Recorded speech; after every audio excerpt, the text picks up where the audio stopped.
you want to hear more about Lord Shiva, there's no more time tonight for speaking because there's other programs. But join the parikrama and there will be a lot of talking about Lord Shiva. There's many Shiva temples we visit on the parikrama. So we invite all of you to participate in that program. Thank you. Hare Krishna. Thinking about what to speak about this morning, I was looking in Srimad Bhagavatam and I remembered the pastime in the 10th canto Srimad Bhagavatam where Nanda Maharaj and the residents of Vrindavan observe Shivratri. And it's described there that Shivratri is not observed. Shivratri is not observed every year, but on one particular occasion, Nanda Maharaj came with some other Brijbasis, and they went to the place of Ambikavan. Ambikavan, we understand that there's a temple of Lord Shiva there. Ambika means the wife of Lord Shiva, and so Lord Shiva is also worshipped in that place. So it was described there that Nanda Maharaj had gone there to this place. There's some discussion. Srila Prabhupada in the Krishna book where he describes this pastime, he says Ambikavan is in Gujarat. But then when I read the Srimad Bhagavatam 10th canto, there in the commentaries is stated that Jiva Goswami, Jiva Goswami says it's in Gujarat, but Vishwanath Chakravarti Thakur, he says Ambikavan is in the northwest of Mathura. So there's some difference of opinion about exactly which place they went to. But the point is that Nanda Maharaj, the residents of Vrindavan, did go there to worship Lord Shiva, to observe this Shivratri festival. Now why would the Vaishnavas want to worship Lord Shiva? This has to be understood. Because most people, when they worship Lord Shiva, they have some material desire. Either they want some material enjoyment, they want some kind of, they have some request they want.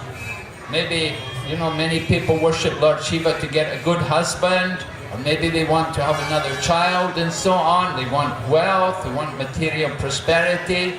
And often people worship Lord Shiva also simply for impersonal liberation.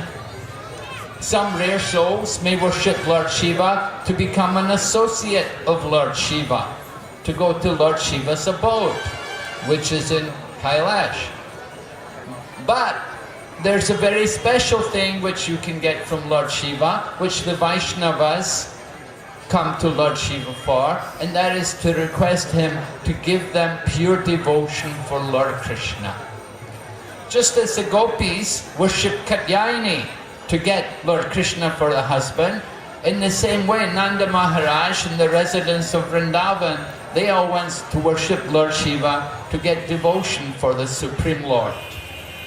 And it is described, of course, at that time, when the Brijbasis went there to Ambikavan, they spent the night there. Usually Shivratri is observed throughout the night.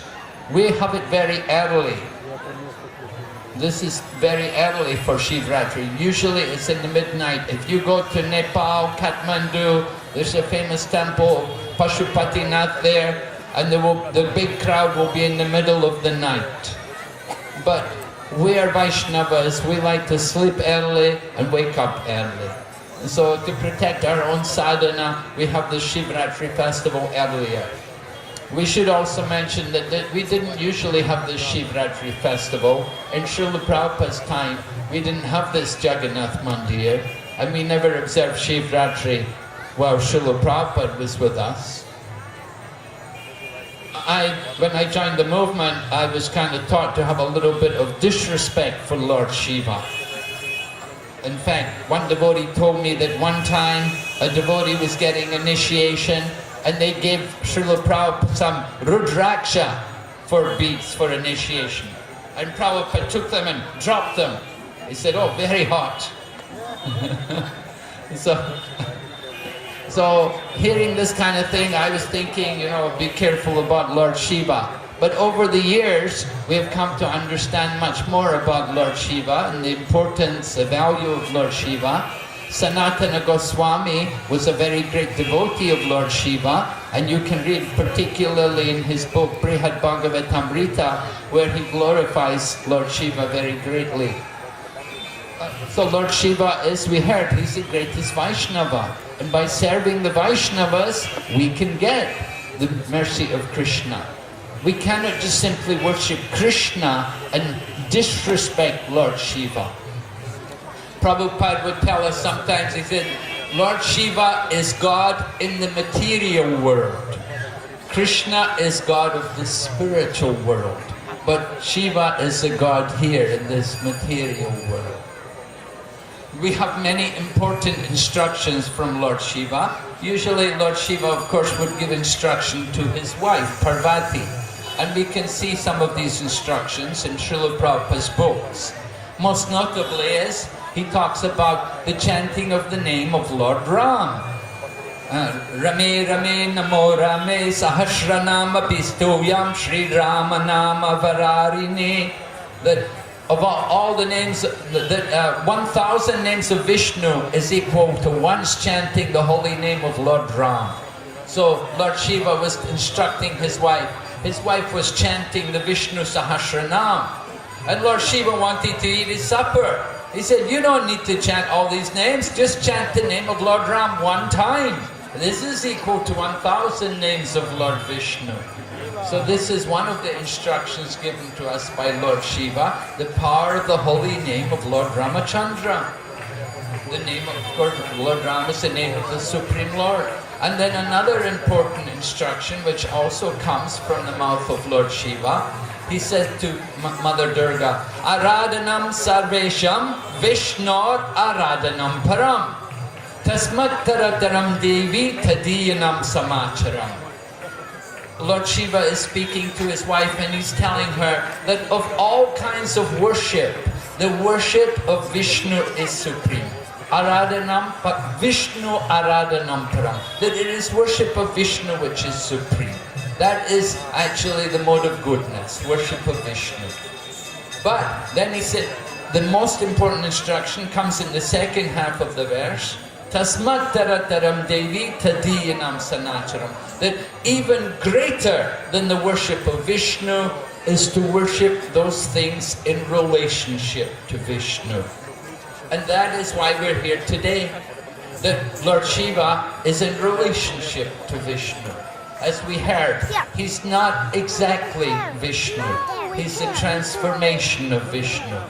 And we can pray to Lord Shiva to please grant us pure devotion for Lord Krishna. That's even greater than the worship of Vishnu. Just like we worship Tulsi Devi in the same mood.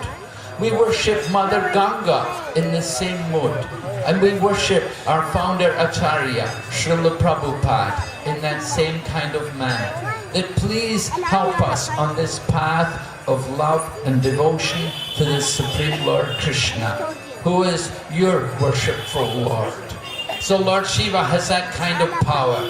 He's very merciful. He's very kind to the fallen souls. He gives mercy particularly to those in the mode of ignorance. Lord Shiva's residence is more in the crematorium. He's often there and he appears at this time of the night, just at the sunset. He seemed to be appearing along with his different followers, ghosts and hobgoblins. So we want to seek the mercy of that personality, Lord Shiva, that he is so kind, so magnanimous, to give mercy to the people in ignorance. In Srimad Bhagavatam, we learn how Lord Shiva will take sometimes ghosts and he will place them in the womb of people who have sex at inauspicious times. And in this way, he is helping these ghosts to be freed from the ghost body. He's giving them a birth in a body.